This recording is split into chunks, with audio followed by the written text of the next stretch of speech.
So today we are going to look a bit at a family tree. Peter died in 1825. He died on February 8th, 1825. He had actually, even though he was the robust son compared to his half-brother, Peter had health problems throughout his life. He had this nervous tic that was mentioned, and I read to you in a quotation from an observer at court. He was that may have been associated with seizures that he could have had throughout his life, and he got very sick. And it's said that in November he was up. So he was up in the north, and that a sailor had fallen into the sea, and that Peter dived in to help save him. I don't know if this is true or not, but it has been that Peter, this is the story, that he was saving a fellow sailor, and he did have something quite egalitarian about him, and that he caught a chill in November. And it may or may not have been directly related, but so he kind of got sick, got better, got sick, very sick in January. And then by January, he was quite ill. And he'd been sick before, so it wasn't clear if this was really the end or not to people around him, but he did not pull out of it. And doctors have been it's unclear if he died from a urinary tract infection ultimately, or if it might have been some sort of venereal disease, maybe gonorrhea. But at any rate, Peter passed away February 8th, 1725. He's the first Russian Tsar to be buried outside of Moscow in the Cathedral of St. Peter and Paul, which was still under construction at the time. And someday, if we have some time, I have a little video of a friend of mine base jumping out of Peter and Paul Cathedral. It really offers a different perspective, but it is definitely not something for you to ever try. And he had to run to not be arrested by it. It was featured on the Russian news, and he has since escaped from Russia and is jumping off of mountains in Arco, Italy. But anyway, that's a side point. So here, we're going to look at some family trees that I think you can all see this. This is the Romanov. This is a genealogy chart of the Romanov dynasty. And the names that I have circled are from Johann. Well, we'll come back to this, and this will be posted. You'll get a chance to see it. But the small point is that the czars that we'll talk about today go back to Peter's half-brother. Right? I told you in the first time, Peter had a half-brother who was incapacitated for rule, but did bear children. And it is those children that they will follow that genealogical line to get the next czars. But pretty much, we'll kind of basic outlines. Who rules Russia after Peter and between Catherine? So Peter dies in 1725. His wife becomes Empress of Russia. This is an entirely norm-busting event. We're going to tell the story of Catherine the Great, Catherine II, as a sort of how unexpected that this minor German princess ends up being the Tsarina of Russia. But I would say that the story of how Catherine I becomes the Tsarina of Russia is potentially even more amazing. Catherine I was probably born under the name Martha Skravonskaya, probably Lutheran or some peasant, perhaps a serf. And in the course of the Great War and the fighting over there in the Baltics, she gets captured and ends up in the house as a servant girl of one of a Russian retinue. Servant girls in the early modern period had little in the way of legal rights, and it was very frequent that their domestic masters required sexual favors from them as well. Martha Skowronska was a beautiful woman, and this is no doubt the fate that she knew. She ended up in the household of, I think, Menshikov, where Peter noticed her on visiting on a drunken night. And he would insist that she walked him back to his room at night and escorted him with a candle. And that wasn't all of it. But Peter fell in love with her and he married her. He had been married to, a proper family. He had been married to um, a proper wife that he didn't love, and he managed to send her to a monastery. And then he had a years-long affair with Catherine. She was baptized into Russia. They were married in 1712. Their first child, Elizaveta, had been born in 1709. So just get that. They had an illegitimate child, a child born out of wedlock who will become Tsarina of Russia. That's Elizaveta Petrovna. But Peter marries her, and they have a long relationship. Peter loves her deeply. And although that doesn't mean he is faithful to her, both of them engage in infidelities. But they have many children together, and they have several children together. The son passes away, so he doesn't. The son passes away, but he has two daughters that survive. In the last months of life, they were estranged. This got very complicated because in 1724, Peter made a declaration about royal succession. So it turns out in all of Russian history, from the end of the Civil War, where we sort of say we can now see the start of the Muscovite state in the 1460s, and the rest of the dynasty that was called the Danilovich-Rurikid dynasty, there is no hard and fast rule of succession. They try to move to according to primogeniture, more or less. There are some exceptions, but in large part it's primogeniture, where that means the throne passes to the firstborn son. But even so, one issue, lots of exceptions, but the other issue is there's no real law about it, and nor among the Romanovs. And so Peter makes this decree. He is very much a state builder. I am the state. The state is so, but I am the first servant of the state. Everyone must serve the state, including me, but I get to say what happens because I'm the czar. And he says the czar declares who's going to be the successor, and he declares that Catherine is going to be the successor. So this is completely unprecedented. She is not, I mean, I've just told you about her background. At any rate, May 1724, they read the coronation decree. No one really thought this would be a mandate for her to rule independently.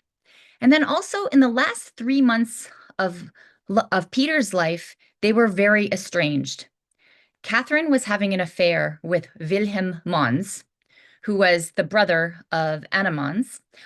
Peter had an affair with Anna Mons, as a matter of fact, but Peter was interested in no such reciprocity, and he had William Mons brutally executed in public. The official charge was that he was embezzlement, but he was drawn and quartered in November 1724.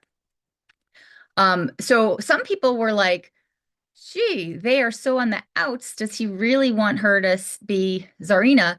And there's a little bit that Peter passes away. It's like I said, it's a little bit unexpected, but there's enough of a faction led first and foremost by Menshikov, that with some guards, he takes her, and Catherine becomes the Tsarina of Russia from 1725 to 1727. So she's got a very short rule, and she's not really calling the shots. She's not interested in calling the shots. I mean, she was a woman with a strong personality. It's even said that Peter,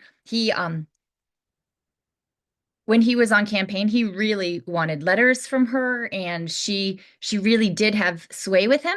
So she was a woman with a strong personality, but she was not made to rule. She had no interest in ruling.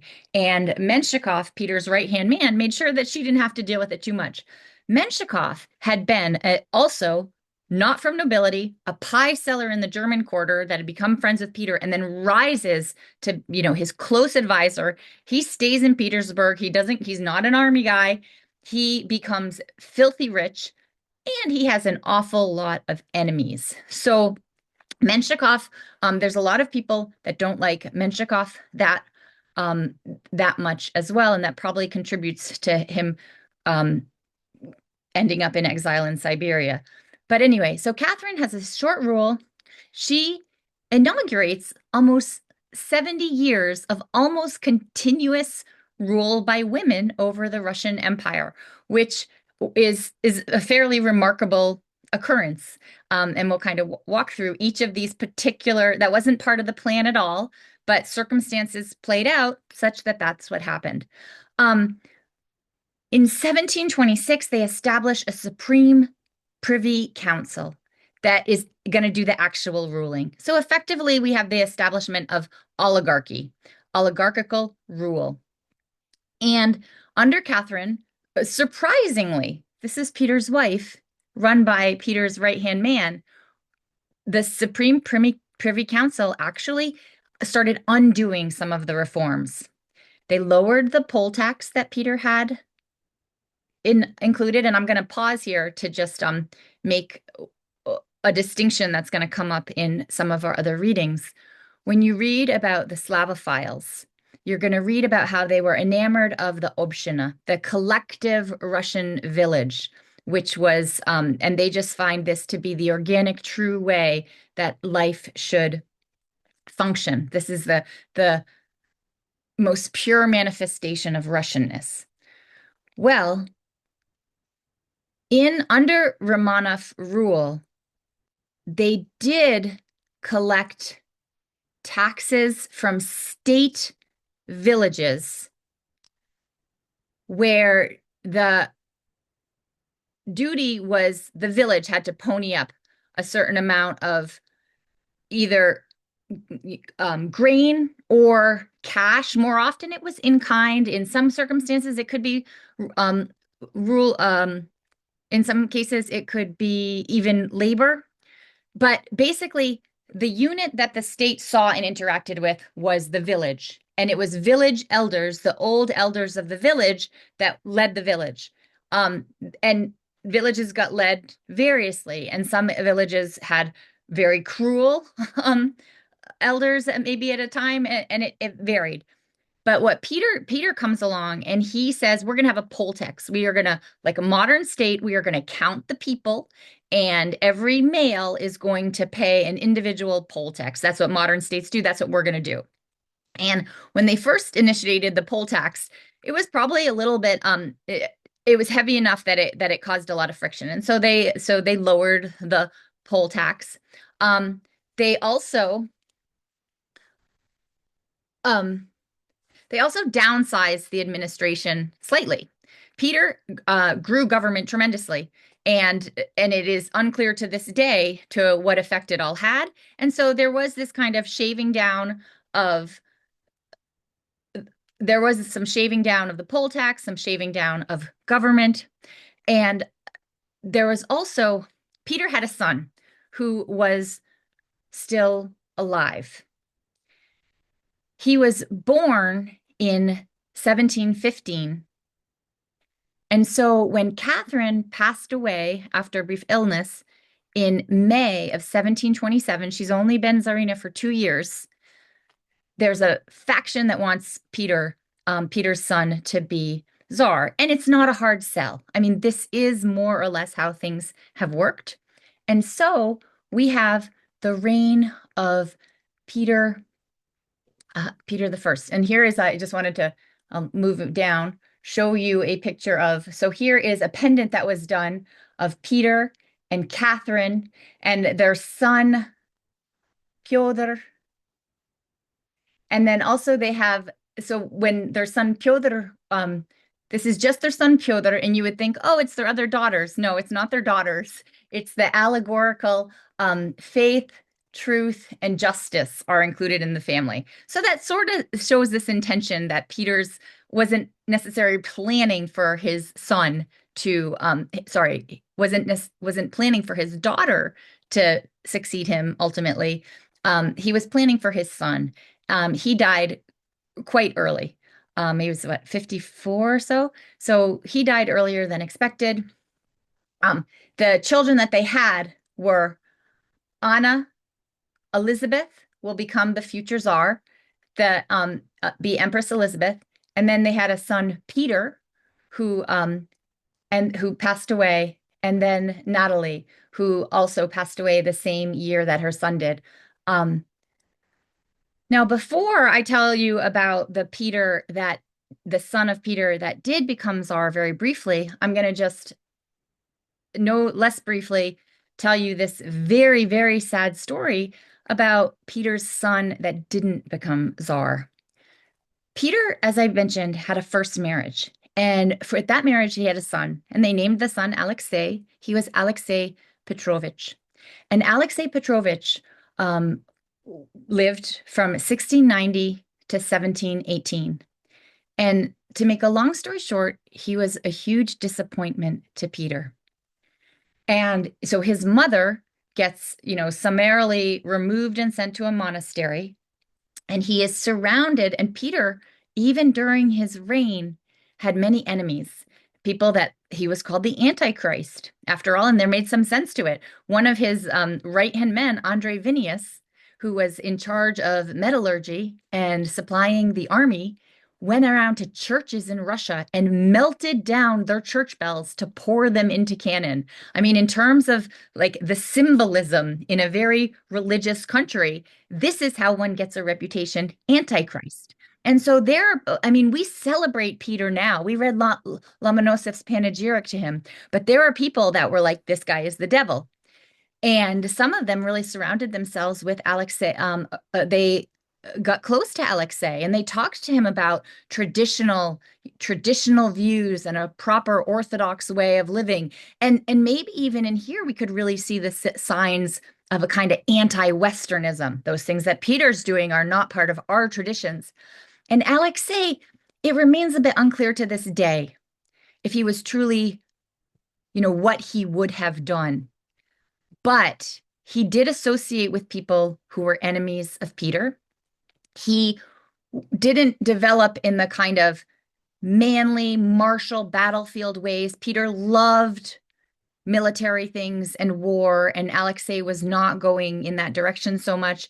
He was married to an Austrian. And so to make a long story short, Peter and Alexei have a troubled relationship in any case, and then Alexei flees to Austria. He was married against his will. He said she's pimply and skinny and I don't like her, but to this Austrian princess. He goes to Austria.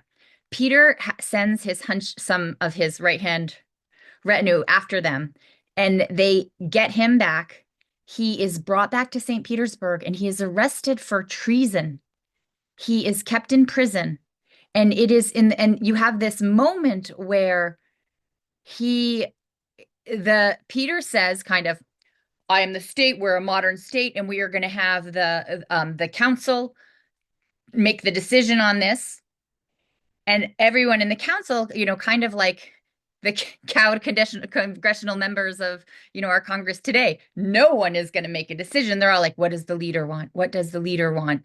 And while we're in this limbo of, are we going to make the call to execute the son of the czar? What does the czar want? And it's a little bit unclear, but basically, he is subjected to a number of torture sessions, and he either succumbs in a torture session or is murdered. It's a little bit unclear, but a government body never has to make the final decision on whether they're going to execute him or not, because he dies on one of those in the wake of one of those torture systems. But to be clear, Peter could have at any moment said, "This is my son. I'll deal with this, between us," or something like that. And he did not. Many historians think that Peter made peace with having his own son die, that he was that his project of modernizing the state was the most important thing to his identity, and that he potentially saw his son as someone that would thwart, reverse that, and he knew where his loyalties were. So that's the story of Alexei Petrovich. He got married. He also has 2 kids. Sorry. Peter's, yeah, oh gosh. So his son, so he gets married, 1715. He has 2 children, and it is his son that is Peter II, not Peter's first son. Peter's first son passed away. All this genealogy stuff is quite confusing, can be confusing. You don't really need to know this, but I do want to kind of bob and weave through some of the complicatedness, and you will make of it what you will. So here is a late 19th century picture of done by a Russian artist of Peter interrogating his son Alexei when he was brought back from Austria.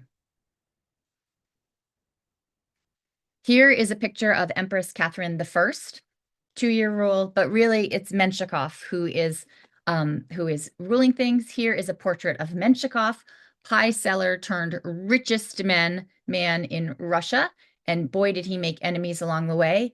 This is Menshikov's palace, which is still in St. Petersburg. It's right next to St. Petersburg University now. Museum houses some of those things, but it was probably the best mansion as Petersburg is getting built up. It's founded in 1703, and Peter is in my first book, I studied one of the merchant families I study. They get the decree: you must build an estate in Peter's new city. I am calling you to the court, is what happened to a lot of noble people. So no one wanted to go there except Peter. And now there is a whole city there. This is Menshikov's palace, which was far more glorious and glamorous than even where Peter himself lived. Here are some. So here is Peter Alexeyevich. So Peter Alexeyevich, born 1715. He is the grandson of Peter and the son of Peter's estranged and killed son, Alexei Petrovich, who just dies when he's only 3 years old. So she passes away. Menshikov has tons of enemies, and he gets sent into exile in Siberia. He is out of the picture. And now Peter II comes to the throne. His coronation is planned his coronation is going to happen in February of 1727. This is months after. His mom dies in May. He's kind of the czar, but the big coronation ceremony, there's some time before that happens when they get it all ready, et cetera, et cetera. Even before he's coronated, Menshikov is already sent off to exile and will die in the Siberian town of Berezov in 1729. So Peter's coronated. He's still a fairly young czar, but he is betrothed to be married. He's going to get married to the daughter of a very powerful, long-standing Russian family, Peter Dolgoruki, who's like the arch enemy of Menshikov, really hated him. So now we're seeing we can kind of read this as like, hey, some more traditional forces are coming back to the center. But before that and so he's slated to be married on January 30th, 1730. He's only 14 at this point. It's going to be it's a very early marriage. We're going to get things in place. And unfortunately, he died of smallpox on his wedding day. So he doesn't get married. And then this short reign of the grandson of Peter the Great, the child of his son, is out of the picture quite early. Now, I know. So what have we kind of looked at? So now we've sort of Ivan IV. So yeah, here we had Peter the Great is over here. Peter the Great is over here. And he has with his first wife, Lapuchina, Alexei Petrovich. Alexei Petrovich is married to this Austrian princess Charlotte, and they have Peter, who will be Peter II, but he passes away. This over here with his second wife, Catherine, these are their children, only I think two of which survived to adulthood. One of them is going to be Empress Elizabeth. But what happens in the meantime? Okay, this is where it gets really complicated, and you never, only if you ever, find yourself in a Russophilic cocktail party, you could really score points if you know this story. But don't worry too much about the line. But there's one other grandson, Karl Peter Ulrich, and he was born in 1728 to Anna Petrovna. Anna Petrovna is one of the girls that Peter and Catherine, his wife Catherine, had. So there's two girls. Anna Petrovna is one of them, and they married him off to this Germanic prince, and he has a son. He is going to grow up. He's going to be Tsar Peter III. But we're not even ready for him yet. So what happens in 1730? In 1730, now we have, someone that's direct in the dynastic line, but he's passed away super early. What are we going to do? Well, we go back to this family tree, and it turns out that Peter's half-brother, Ioan, so Alexei Mihailovich, has all these children, and one of them is Ioan Alexeyevich, or Ivan V, actually, who has a daughter. And his daughter was Anna Ioannovna. And she's the daughter of Ioan, who'd been co-czar, unhealthy, died in 1696. She was born in 1693, and she'd been married off to this Duke of Holstein. So she's kind of off in the Baltics. And he died in 1711. So she's been a widow off in the Baltic state all by herself. And at the Supreme Privy Council, they're like, okay, we've had some female rule. We have someone that's in the legitimate bloodline. She's kind of docile and not that uneducated, probably. Let's get her. So you have these old Russian boyar families like Dolgoruki. It was his daughter that was going to marry Peter II. He had this great plan to be close to power, foiled by smallpox. So then they go and they get her. They're like, hey, come back and be the rightful Tsarina of Russia. So she's wasn't really having a very happy life out there. So she's glad to be called back to the place of her pretty happy childhood. So she arrives to St. Petersburg. And there are all these factions that are starting to form. And so some people are like, oh my gosh, if Dolgoruki calls back Anna Ioannovna, she's going to be like his creatures. And we other, rich noble families that have had a say in things are going to be totally shunted to the side and get nowhere. We can't let this fly. And so some of these folks, as she's coming back into St. Petersburg, she's approached and they say, look, welcome to Russia. We think that in order to have good government, there needs to be certain conditions on the czar. That's a more modern way to do things. So in other words, they're willing to encroach on autocracy, not because they're so committed to freedom. And who is involved in these power plays?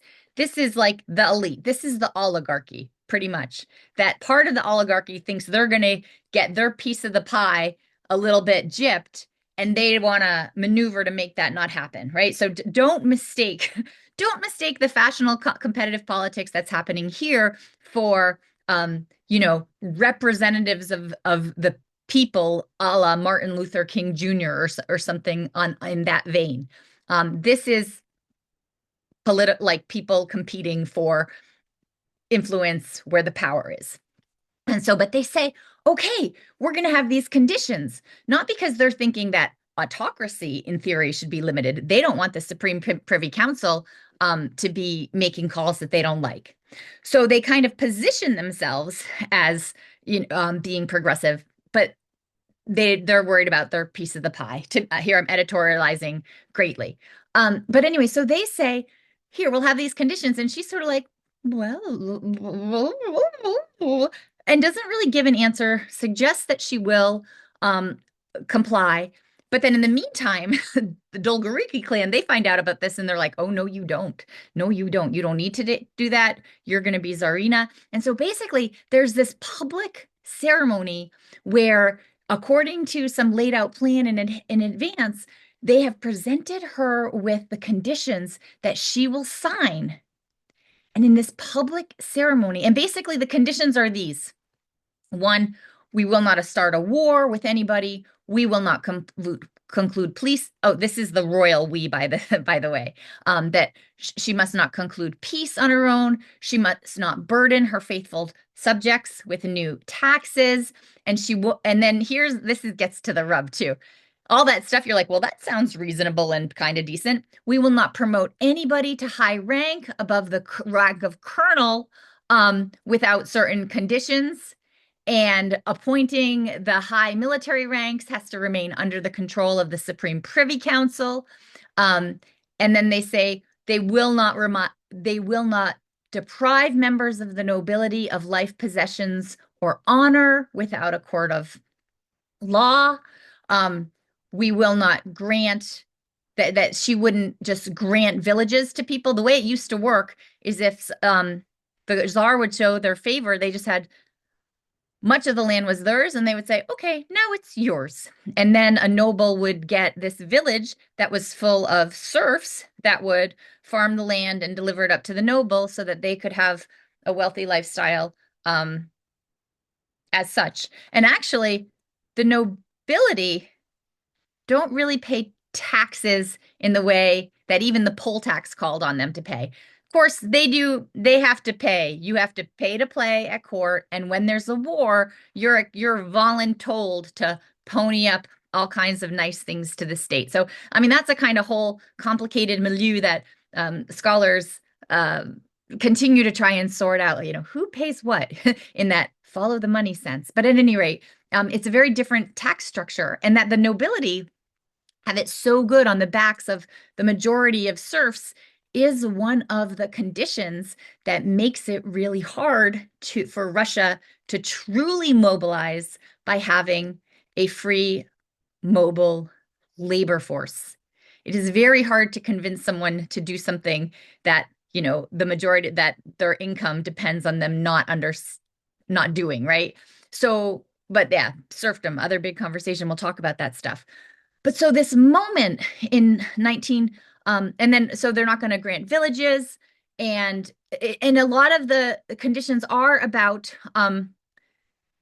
rank, that you have all these people that are already the haves that don't want their piece of the pie encroached upon, is the way I understand the dynamics of what's happening here in large part. So, and limits on what she can spend in terms of state revenue. So those are essentially the conditions, all like reasonable enough sounding stuff. But then you also get these people are really concerned with rank, that so much of it does concern rank promotions of other people. And so basically Anna gives the impression she's going to go along and then says no, and tears it up in this public setting. And she tears up the conditions, and she declares herself Empress and self-upholder of all Russia, which is the kind of autocratic tradition that had been building. So, like, basically, we'll look back over our course and we'll say, when do we start to see modernizing characteristics, if we want to associate it with modernizing, of limiting czarist power? 1730 is one of those moments as they're bringing in dynastically appropriate, but kind of been out of the game for a really long time, Anna Ioannovna. So they bring her in, and with one faction planning to limit it because they think that Dolgoruki, if he's just a direct line to her, they're going to get screwed under under her rulership, and it doesn't fly. So then she is Tsarina for a decade. We have a decade of Anna Ioannovna's rule, and they say this is a mix of a continuation and a departure of Petrine rule. I don't want to totally diss her rule. One of the things that does seem to happen is a cultivation of the secret police. There's a lot of spying on people that might cause problems, and people in noble ranks, even, not some, not going to go into details, but of like lower noble ranks. So you could be at court, you could be in the retinue that attends to this princess or that princess, etc.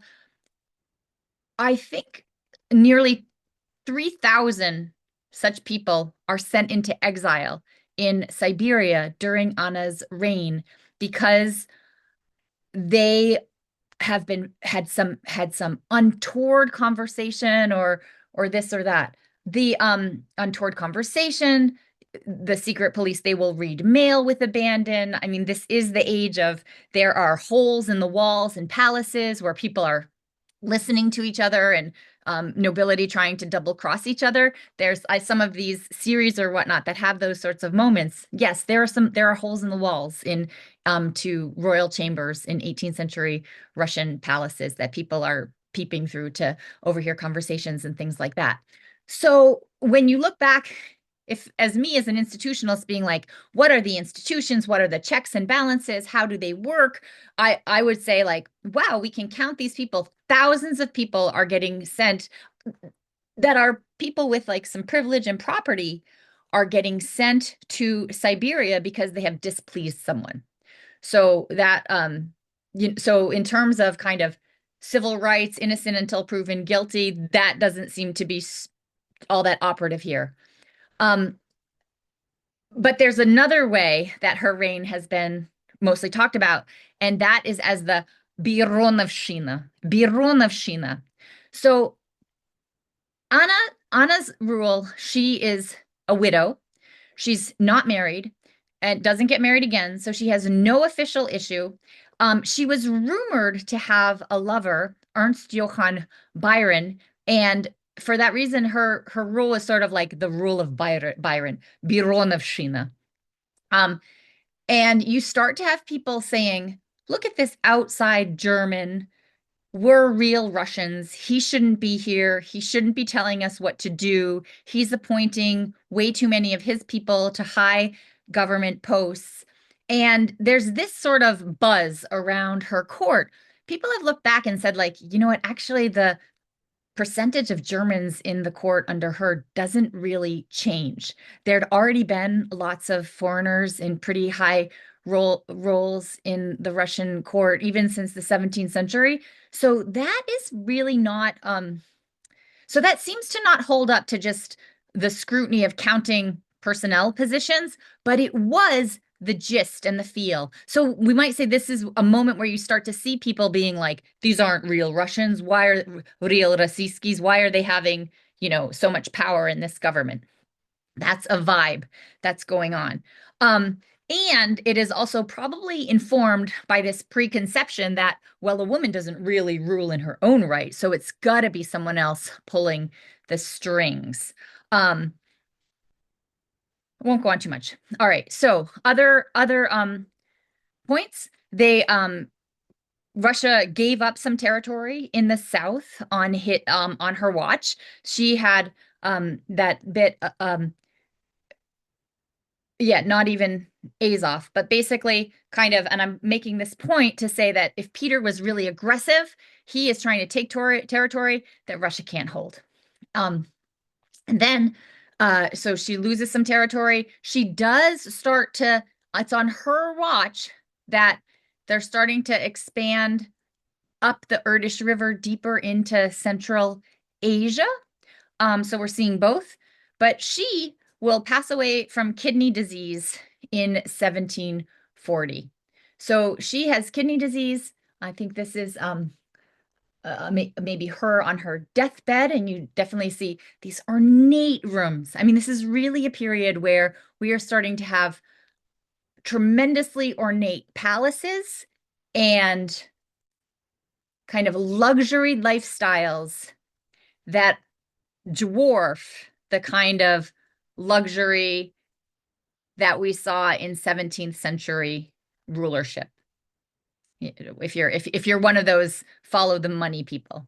But at any rate, okay, 1740. Now we've just got a legitimate Romanov Tsar who has passed away without issue. What do we do now? And so here's where the bloodline gets really, really confusing. So Anna Leopoldovna has a son that Anna Ioannovna adopts. Okay, so we're going to solve this problem through adoption. Who was Anna Leopoldovna? Anna Leopoldovna was the niece of Anna Ioannovna. She'd had a sister who had a daughter. So she's got a niece who had a son, and she adopts him. Okay. Now this niece, her name, she'd been Tsarevna. Tsarevna means daughter of the Tsar. So she had been married off to Charles Leopold, the Duke of Mecklenburg. She'd been born Orthodox, baptized Orthodox, converts to Lutheranism, and she leaves Russia. Her daughter's baptized Lutheran. And then but now she's had a son, and that's the son that they are going to bring back. And this son, his name is Ivan Antonovich. Anton was his dad. He is born in 1740. So we basically have a newborn that is going to come to power, right? So here's this little baby. He is born August 1740. He is made Tsar October 1740, and he's ousted in a coup in December 41. Because people are like, they're like, what the heck? I mean, there is a bloodline argument to be made, but now these are people that were so kind of removed from the court and unhappy with the way things are going. And here's another, here's a picture of Empress Anna Ioannovna. Here she is with her crown, rules for a decade. When she's over, so she definitely advances more of a police state. She moves to St. Petersburg. She'd gone back to Moscow in the wake of Peter. And then she's like, all right, we'll give this St. Petersburg a try after all. So she moves back up to St. Petersburg. And then we have a succession crisis. Now, I want you to look a little bit at this map of Europe ahead of time. So this green over here is Muscovy. And then here's the Polish-Lithuanian Commonwealth. Here are lands that, pass back and forth. Up here is where we have some of these Baltic states. And I think it is no mistake that we start having all these really important marriages off to these very tiny, tiny states. It's almost a way of like neutralizing a major rivalry. You marry someone right in the bloodline to a really powerful country, they might want to start making claims. And so it seems to me it's a little bit of a policy that we have all these, Baltic marriages getting arranged. The Baltics get worked in, they become part of the Russian Empire, but they're more Germanic lands. And that's just kind of what is happening in the 19th century, to make a kind of more global comment about it. So this is the bloodline of, you know, Johann has a daughter, Catherine, who marries Charles Leopold of Mecklenburg-Schwerin. And of Mecklenburg-Schwerin, she has Anna Leopoldovna, because the patronymic comes from your dad's name. She marries this guy, Anton Ulrich, and it's the children they have that will be Ivan VI. But so here, listen to this. But listen to this. This is, I mean, Russian history is crazy. So he goes, yeah. So he's Tsar, he's a baby. I mean, he's like just starting to teethe when they organize a palace coup where they bring back, who do they bring back? Elizaveta Petrovna. Peter has this daughter who, A, she's a woman, B, she's a bastard child. She's born out of wedlock. But people are like, actually, maybe she'd do better. And so a palace coup in the night is organized, like on in bed, and they come. She's like in her pajamas, and they're like, "Come out, bear, put on your slippers and let's go." And so she is, and her four siblings are also with her at the court, and that and they pretty much put her under house arrest, and they send her to Denmark. And those people more or less live happily ever after abroad. So they don't murder them. And Tsar Ivan VI is put on the throne, but people are like, that's not going to fly. And so he is ousted again. Fortunately, they don't kill the baby. Sometimes they do in Russian history, as they did. They hung a 4-year-old inaugurating the first Romanov Tsar, Mikhail Fyodorovich, in 1613. Gross. To editorialize a bit. As a mother, I feel entitled. And they bring in Elizaveta Petrovna. So then now we're gonna have some stability. She's gonna have about a 2-decade reign, Elizaveta Petrovna. I want to come back to the fate of Ivan VI, because maybe one of you will write a blockbuster Hollywood movie about it, because it's really stuff on that order. So they remove him, and they up in north of St. Petersburg, there's this lake, Lake Ladoga, and it has an island on it, Schlüsselburg. I've actually been climbing up there and seen it. And there they build a castle, and they put him in this, stone castle on this island in Lake Ladoga, not the most deserted place in the world, actually.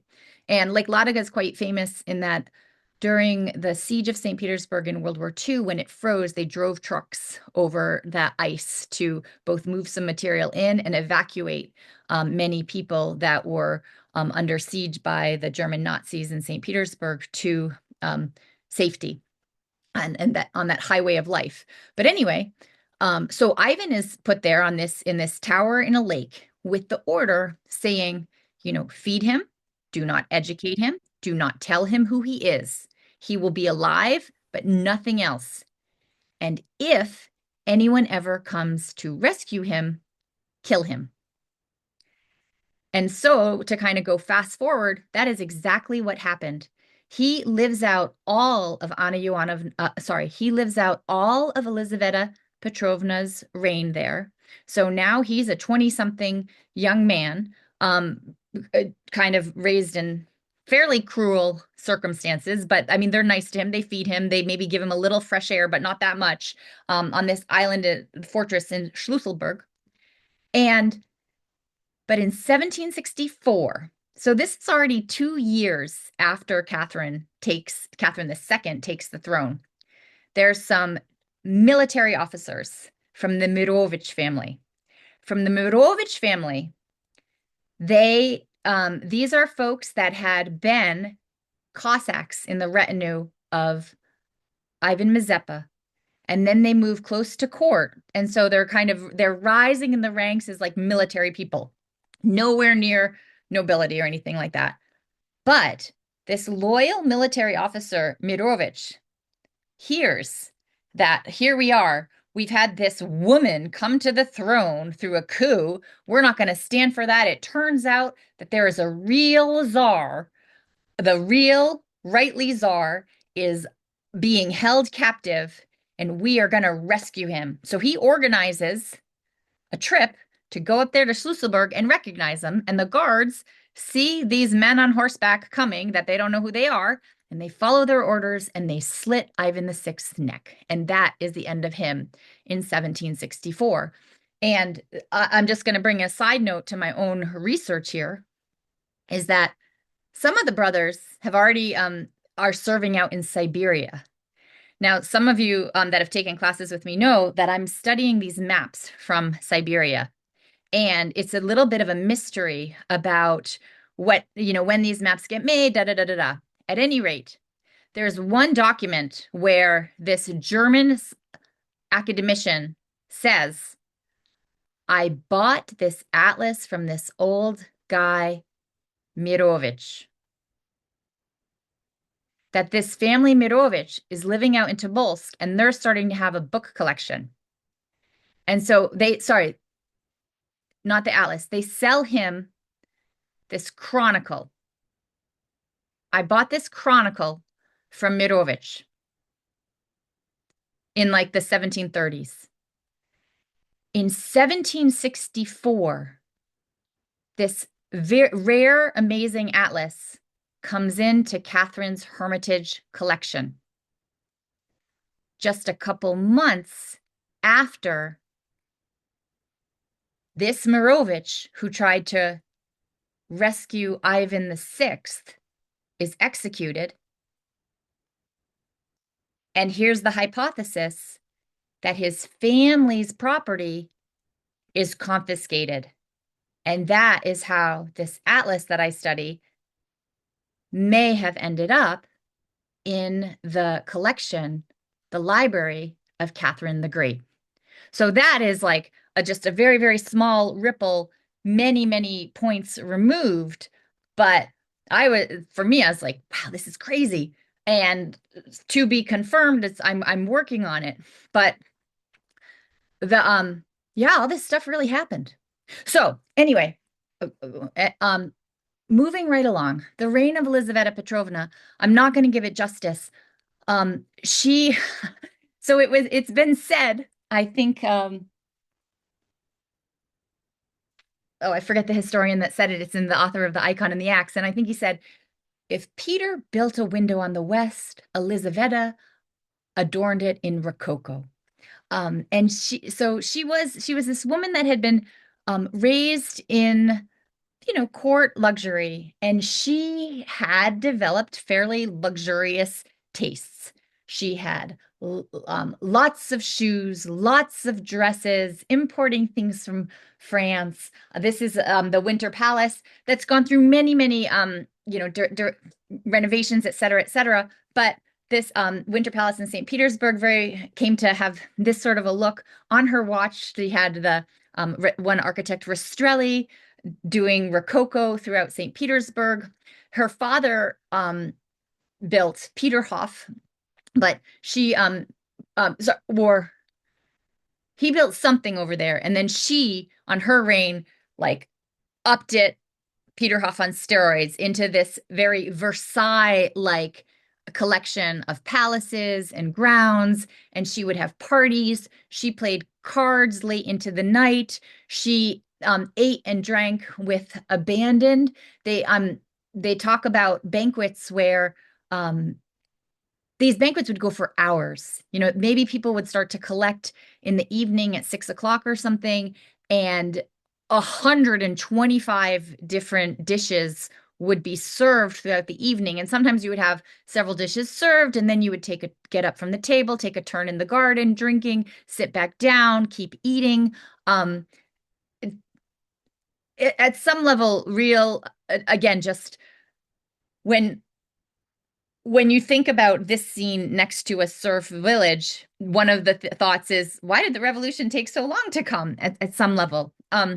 And so they would have this kind of massive luxury and feasting and indulgence. Who can imagine 125 courses in one meal? I mean, and this is where you would get maybe like one bite of the soup and then pass it on and have another bite of something else. But you've got cooks and servants that are getting this all ready for the company. Here are other, some other examples of the architecture. Well, that Smolny Institute, that is the plays a role in the Russian Revolution, although it's just becomes a school for girls at this point. But so in her reign, Elizabeth, and I've sort of led with saying how she's indulgent and engages in luxury, and maybe that's not entirely fair. She isn't, like any woman at this time, there's not a lot of precedent for a woman making the shots. That said, she does put her imprint on her reign. She was a humanitarian.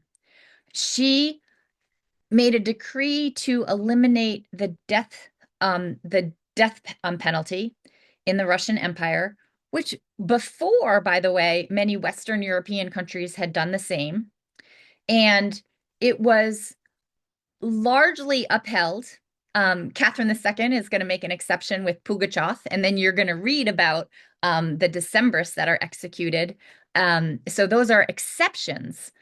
But she does kind of set Russia, say, we're going to have this humanitarian approach to things. She is devout. She's a devout Orthodox. And this is where she loves her dad, loves Western fashions, thinks her dad was great. And the people that, say bad things about him, we don't like them.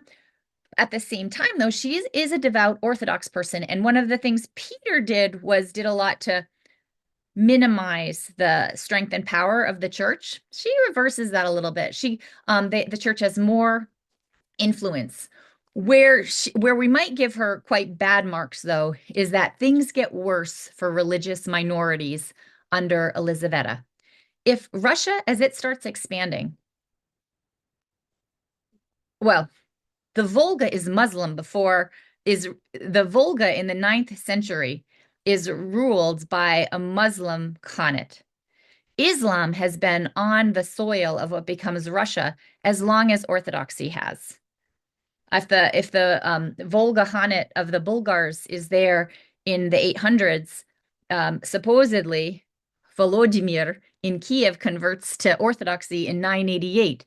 And that's not even in Russia, but the Volga becomes considered Russian heartland. So Russia has had a plethora, has been a multi-confessional entity just about as long as it exists.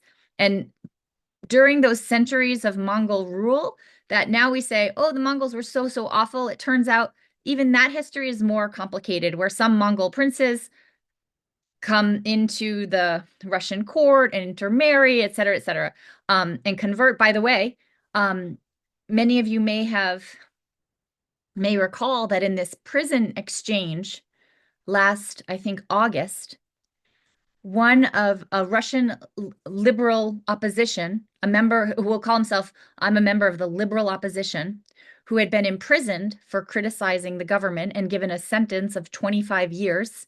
He also has been opposing Putin's government for years and was once poisoned and paralyzed in the way that the Russian government attempted to poison Alexei Navalny. The Russian government did succeed in murdering Navalny, and we're coming up on a year of his death. But at any rate, Vladimir Kara-Murza was also subjected to that kind of behavior.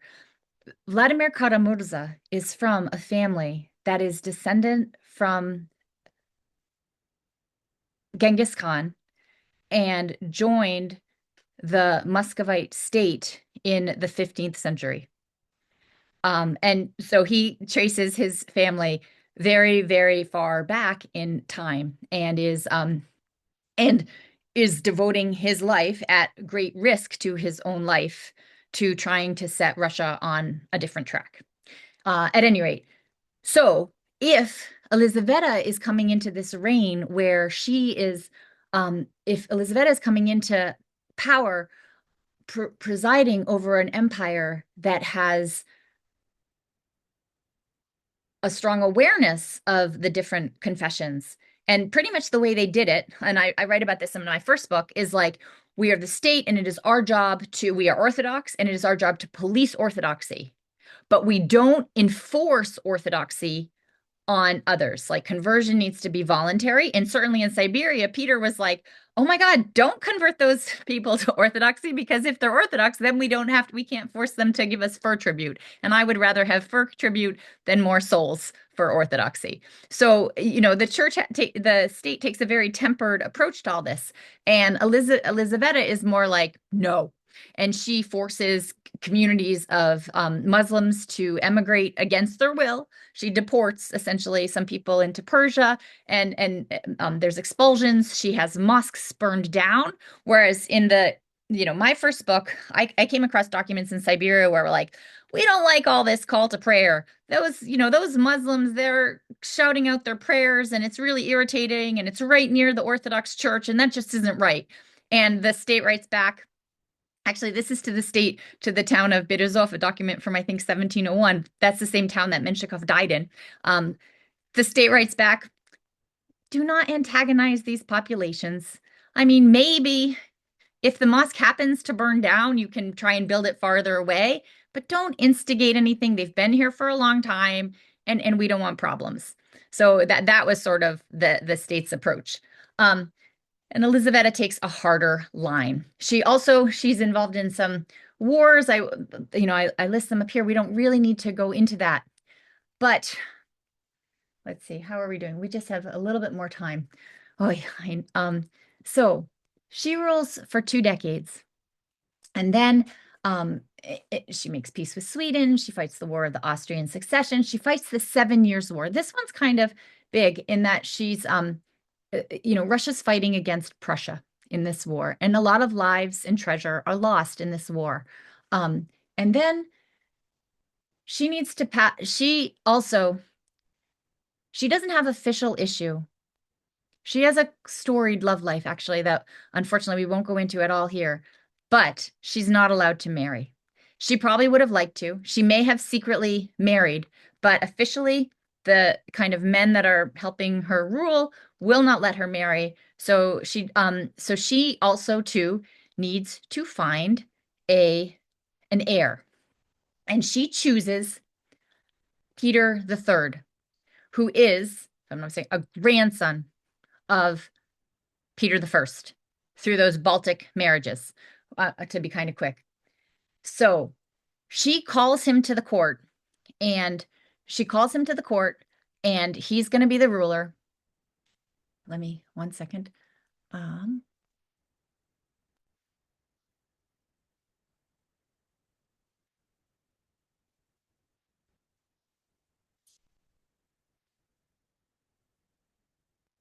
Well, это не Ioannovna.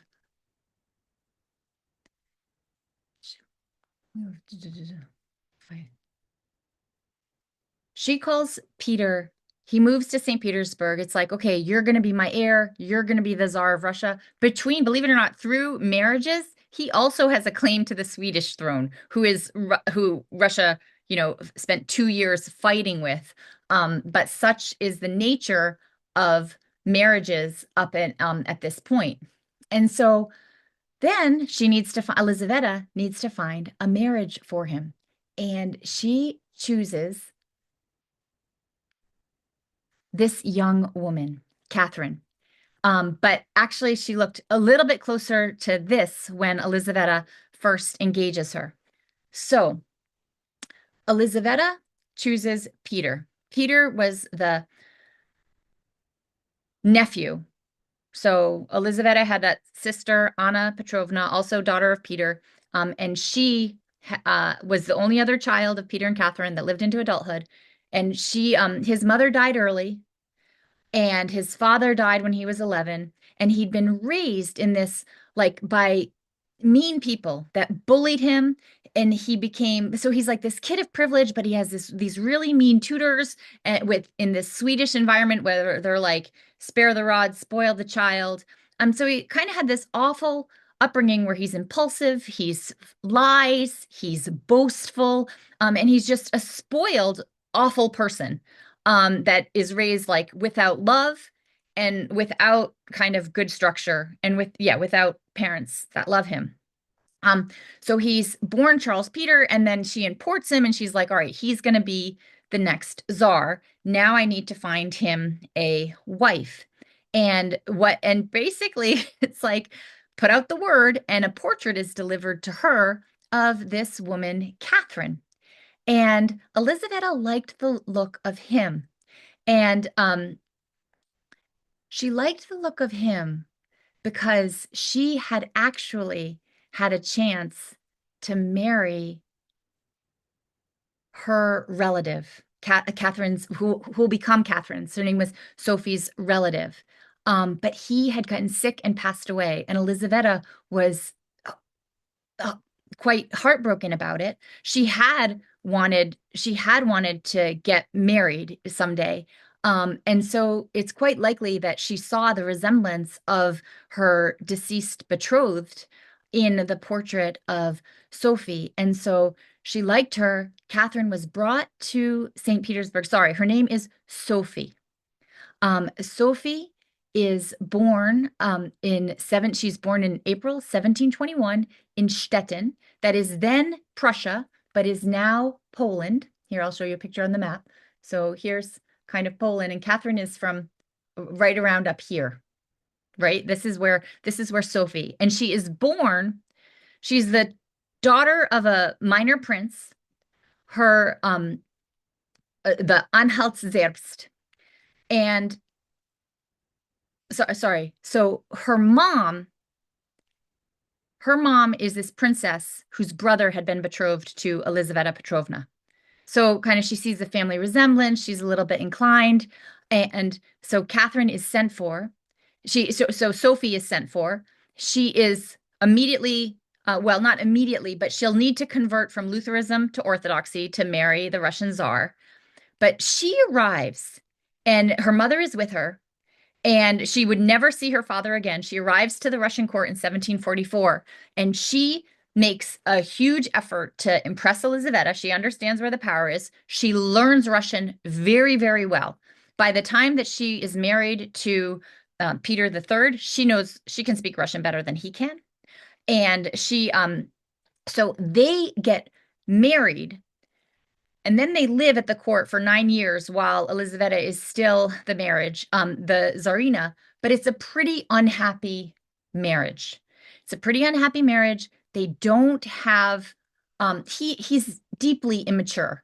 They're married in 1744. Catherine, she pretty much arrives, learns Russian, converts to Orthodoxy, then gets married. All these amazing changes happening for this, young 15-year-old girl. Her mother is with her at court, but then her mother will piss off Elizaveta and Elizaveta will send her mother away. And then she's really on her own. And so she is really in foreign territory. And it's said that this is where Catherine really learns to pay close attention to politics and hold her cards close to her chest and learn how to survive in this court. Remember, holes in the wall and Anna Ioannovna's reign, where a careless conversation gets people that thought they lived a life of privilege sent to Siberia, right? That's sort of the, hornet's nest of court that she is dropping into.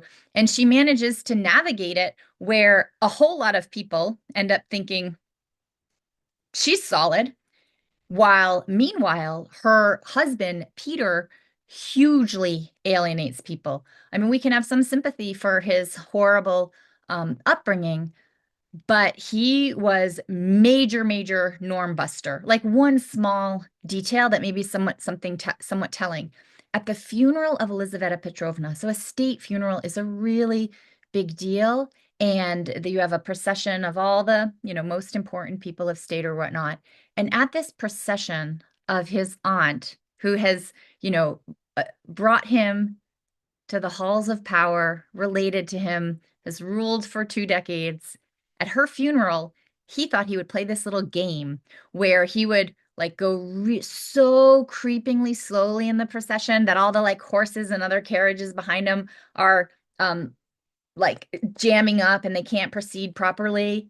And then he would run ahead and scoot. So then they're trying to catch up, and you have some very elderly, venerated people in the procession. And so he's just making things difficult, but he likes that. He's I'm a norm buster and I'm powerful and I can do whatever I want.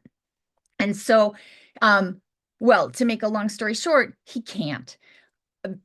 He also, after so many lives and treasure have been fought, fighting Prussia in the 7 Years' War, he decides we're going to make a quick peace. And by the way, I'm such a fan of things Prussian that I'm going to show up to court and I'm going to put my favorite retinue in really Prussian-like uniforms. This too rubs people very much the wrong way. And so to make a long story short, a coup is organized where he is murdered and Catherine comes to the throne.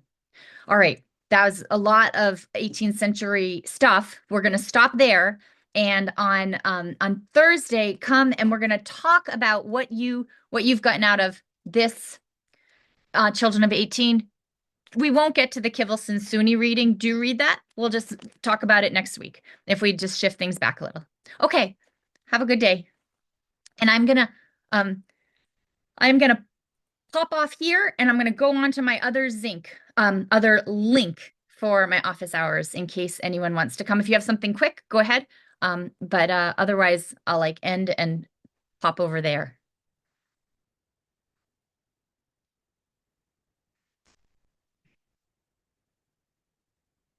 Okay,